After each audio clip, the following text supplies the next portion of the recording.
በዚህ ቪዲዮ በህይወታችሁ የሰው መንገድ ትታችሁ ወይም የሰው መንገድ መከተል አቁማችሁ የራሳችሁን የጽናት የነጻነትና የስኬት መንገድ ላይ እንድትጓዙ የሚረዱ 5 ዋና ዋና መሰረታዊና ግልጽ ምልክቶችን በዝርዝር እንመለከታለን።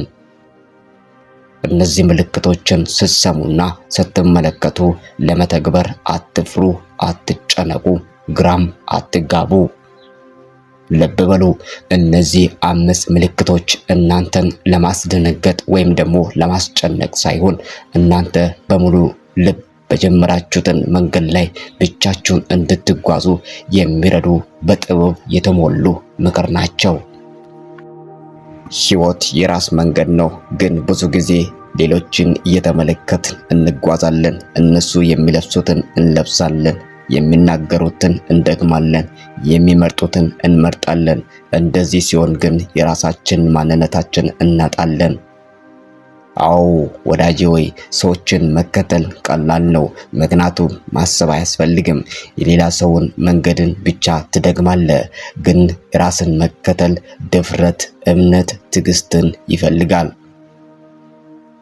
ዛሬ ብዙ ሰዎች ህይወታቸውን እየኖሩ አይደለም፣ የሌሎችን ህይወት እያዩና እየተከተሉ ነው። በማህበራዊ ሚዲያ ያዩት ህይወት ሁሉ እውነት መስሏቸው ይከተላሉ። ግን እውነታው ምንድን ነው? እያንዳንዱ ሰው የራሱ መንገድ አለው። ሌላ ሰው ያሳካው ነገር ላንተ ተመሳሳይ ውጤት ያመጣል ማለት አይደለም። ሁኔታዎች፣ ችሎታዎች፣ ጊዜና እድሎች ይለያያሉ። አንተ የተፈጠርከው የሌላ ሰው ህይወት ቀጂ ለመሆን ሳይሆን የራስን ህይወት ለመኖር ነው። በዚህ ቪዲዮ 5 ዋና ዋና እናንተ ሰውን መከተል አቁማችሁ የራሳችሁ መንገድ ላይ እንድትጓዙ የሚረዱ እናያለን። አንደኛ፣ ሰዎችን ስትከተል ራስን ታጠፋለህ። እያንዳንዱ ሰው በዚህ ዓለም ልዩ ተልዕኮ አለው። አንተ ሌላ ሰው ለመሆን አልተፈጠርክም፣ ሌላ ሰው ለመድገምም አልተፈጠርክም። ሌሎች እየሮጡ ነው ብለህ አትሩጥ። እነሱ የሚሄዱበት መንገድ አላቸው ወይም የሚደርሱበት ቦታ አላቸው። ምናልባት ይህ ነገር ለነሱ እንጂ ላንተ አይሆንም። እያንዳንዱ ሰው በተለየ ችሎታ፣ በተለየ ጥሪና በተለየ እድል እቺ ምድር ተቀላቅሏል። አንተ ሌላ ሰው አይደለም። ሌላ ሰው ለመሆን አትሞክር፣ ምክንያቱም አንተ ሌላ ሰው ለመሆን ስትሞክር ፈጣሪ ባንተ ያኖረውን እድል ታጣለህ። ሁለተኛ፣ ንጽጽርን አቁም። ደስታን ይገላል። ዛሬ አንድ ጥያቄ ጠይቃለሁ። ከመጨረሻ ጊዜ ጀምሮ ራስን ከማጋር ነው ያነጻጸርከው? ከጓደኛ፣ ከጎረቤት ወይስ በሶሻል ሚዲያ ላይ ከሚታወቀው ሰው ጋር ነው? ብዙ ጊዜ እኛ የሌሎችን ምርጥ ጊዜ ከራሳችን ከባድ ጊዜ ጋር እናነጻጽራለን። እነሱ ያሳያሉ ስኬታቸውን፣ እኛ እንመለከታለን ድክመታችን። እነሱ ያሳያሉ ደስታቸውን፣ እኛ እንመለከታለን ችግራችን። እና ከዛሽ ብትጀምር በቂ ነው። ትንሽ ብትታገስ በቂ ነው። ለሱ በ25 ዓመት ተሳክቷል አትበል። ለሷ ደግሞ በ30 ዓመት ታዋቂ ሆነች አትበል። አንተ ግን በራስህ ጊዜ ታበቃለህ። አትቸኩል፣ አታነጻጽር፣ ምክንያቱም ያንተ ጊዜ ይመጣል። ራስን ከሌሎች ጋር አታነጻጽር፣ ራስን ካንተ ጋር አነጻጽር። ትናንት ከነበረበት አንድ እርምጃ ብትሻል አንተ አሸናፊ ትሆናለህ። አዎ ወዳጄ፣ ያለን አመስግን፣ ያልደረስከውን በትዕግስት ጠብቅ። የሌሎችን ህይወት በላይ ላይ እንዲጓዝ አትፍቀድ፣ ምክንያቱም ንጽጽር ደስታን ይገላል፣ እርካታ ግን ሰላምን ያመጣል።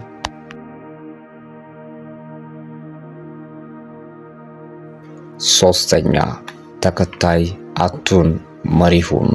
ዓለም ተከታዮችን አይፈልግም፣ ልዩ ሐሳብ ያላቸው ሰዎችን ትፈልጋለች። አንተ ትንሽ ብትጀምር ራስን ተከተል፣ መሪ ትሆናለህ።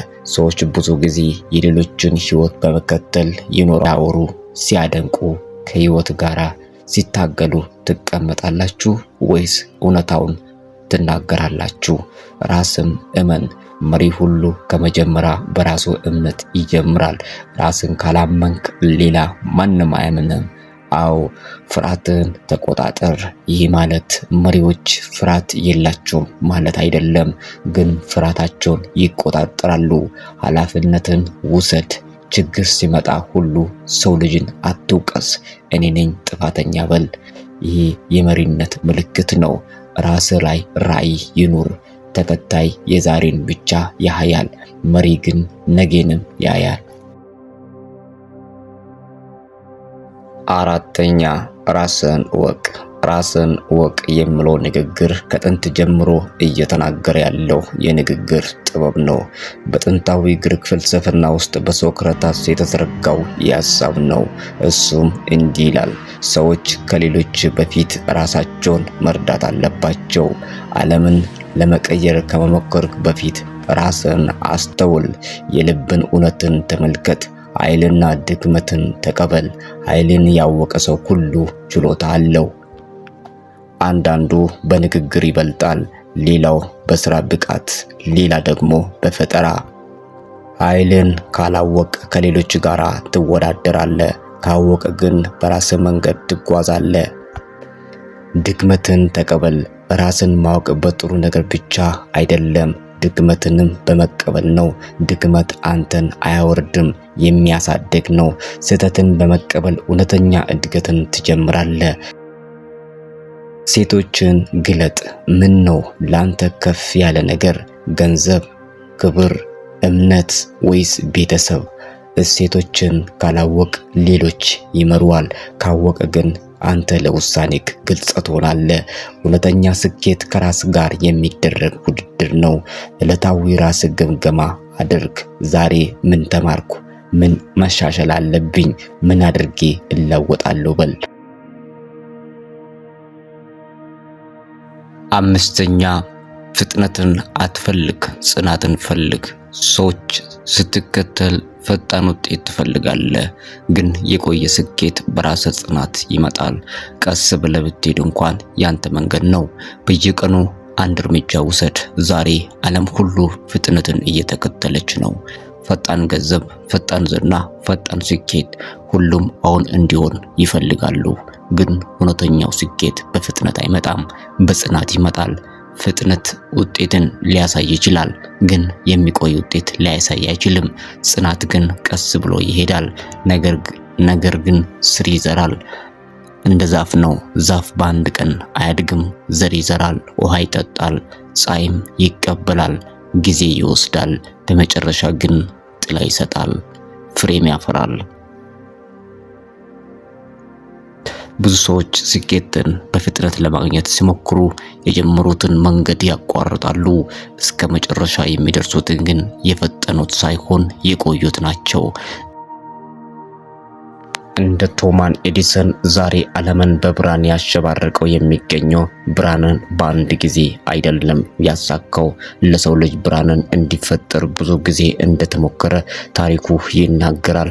ይሄ ማለት እሱ ከፍጥነት ጽናትን መርጧል። ዛሬ ዓለም ከፀሐይ ቀጥሎ ብርሃንን የሚያገኘው ከሱ ጽናት የተነሳ ነው። እንደውም እንደ ኤሉድ ኪፕቾጌ ማራቶንን ሯጭ አሸናፊ ለመሆን ፍጥነት ብቻ በቂ አይደለም። ማራቶን የሚያሸንፈው ጽናት ያለ ነው። ምክንያቱም ርቀቱ ረጅም ነው፣ ጭንቀቱ ብዙ ነው። ነገር ግን እስከ መጨረሻ የሚቆይ ነው የሚያሸንፈው። አዎ አንተም በህይወት ማራቶን ላይ ነክ። በህይወት ዛሬውን ውጤት ማየት አትፈልግ። ሁሉም ሰው በህይወቱ በፍጥነት የሚያሳካ መስሎ እንዳይታይ። አዎ በእርግጥ ፍጥነት ሊያሰላችህ ይችላል፣ ጽናት ግን ያጠነክራል። ፍጥነት ዛሬ ያነሳል፣ ነገ ልጥልህ ይችላል። ጽናት ግን ቀስ ብሎ ይገነባል፣ ረጅም ጊዜ ያቆያል። ስለዚህ ወዳጄ ሆይ ጽናትን ፈልግ።